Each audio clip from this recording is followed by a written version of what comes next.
St. Gregory Palamas on prayer and fasting.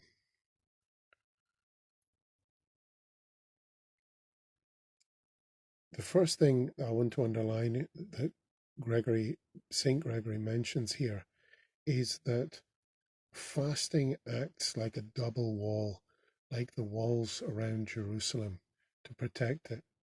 So it does to the Christian soul. It calms the vapors within us, the raging of anger and desire. And they make the mind, he says, clear, like a cloudless sky, cleansing it from the rising vapours which result from the large quantities of food and the melancholy which they cause. Do we not all know this? Do we not all know this in the modern world? I put it to you. That overindulgence, large quantities of food, often unnutritious, crap food from the supermarket, from processed stuff consumed in a hurry. This creates rising vapours, rising passions, which then lead to melancholy. Do we not all know this? I certainly do. No stranger to it whatsoever. But I'm also no stranger, thanks be to God, to the clear, cloudless sky that fasting produces. I've had a taste or two. It's very beautiful. The outward man perishes through fasting and self-control. This is the bit we're afraid of. As St. Paul says, but the more he does so, the more the inward man is renewed, as the apostle tells us, 2 Corinthians 4:16. When someone has said fasting and self-control, however, necessarily refines the mind as well. This is what modern medicine is telling us now, modern scientific research, that the fasting produces ketones, the ketogenesis, producing energy through the fat and through glycogenesis, I think it's called, in the liver.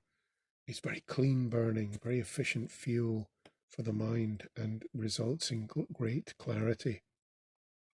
But the body's just not having to process all the garbage, and so is not having to deal with the rising vapors which result from large quantities of food.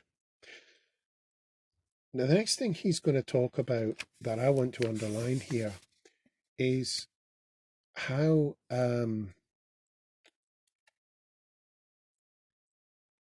the fast, the Lenten fast, certainly at the time of Palamas, who lived, as it says here, sorry the light isn't great, but in the 14th century. But he's going to say that this 40-day period, it very much resembles something like the Islamic Ramadan that would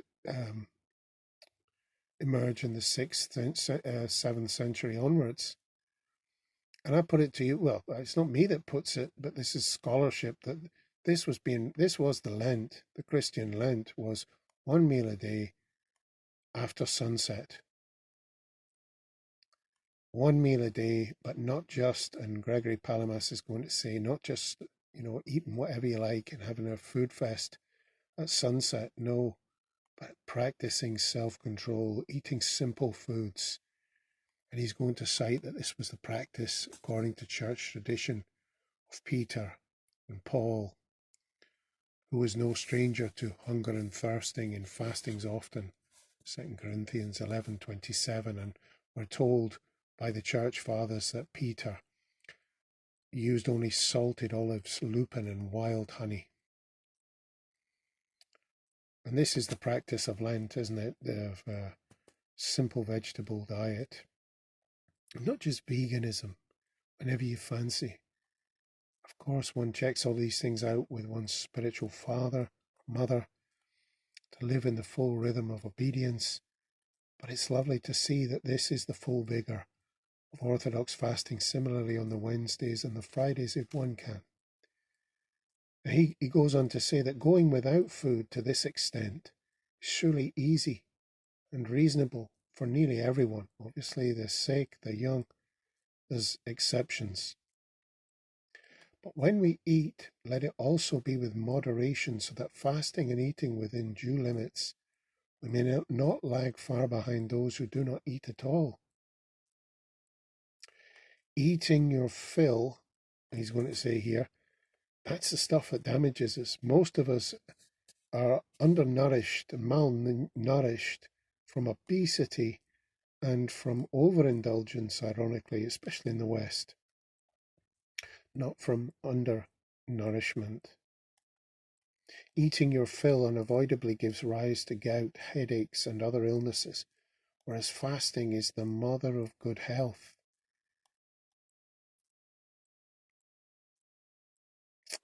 He's going to say that, fasting shouldn't just be with food and drink, but also with all of our senses. Like, what good is it to fast, he's going to say, if you're listening to lewd songs, listening to lewd things, listening to gossip? I mean, what would these saints make of the internet? One can only imagine.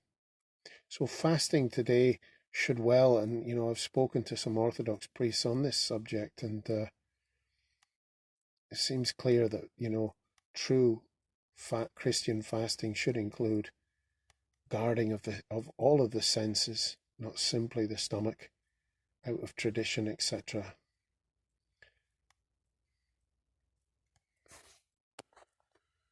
He goes on to say that it should be a fast that includes all of the various aspects of the soul, the appetitive, the irascible, the feelings of desire, ambition, sexual appetites, and all these things should be controlled strictly in these days through prayer.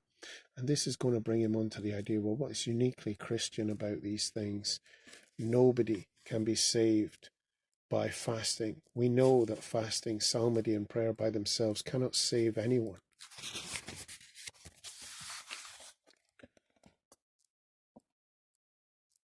But to carry them out before God can save us. It's showing up in the presence of God. That is what saves us.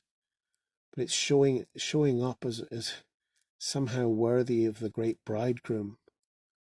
There'll come a time when the bridegroom is taken off you. He goes on to say, quoting from Matthew 9:15, that time has come, and that's our Lenten fasts, our weekly fasts, to be ready for the true joy that fasting brings, and the true joy of our faith, praying through our fasting, and thus meeting our Lord risen and resurrected. And then he finishes the homily with a simple prayer, heartfelt prayer. So yeah, prayer and fasting.